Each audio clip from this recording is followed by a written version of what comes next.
संगमनेर तालुका पोलिसांनी पुणे नाशिक महामार्गावरील करे घाटात या परिसरात मोठी कारवाई करत 19,20,000 रुपयांचा मुद्देमाल हस्तगत केला असून 3 जणांवरती गुन्हे देखील दाखल केले आहेत।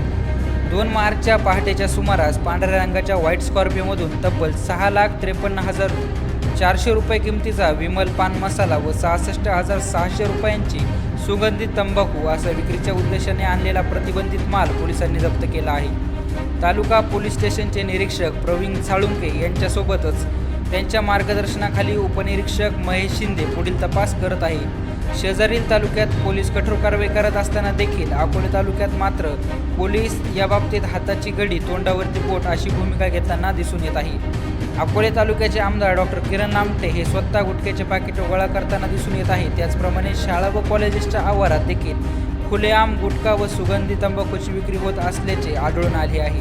परंतु पोलीस प्रशासन यावर कुठल्याही प्रकारची कारवाई का करत नाही हे पाहणे गरजेचे ठरणार आहे। याबाबत महासंगम न्यूज सातत्याने पाठपुरावा करत आहे।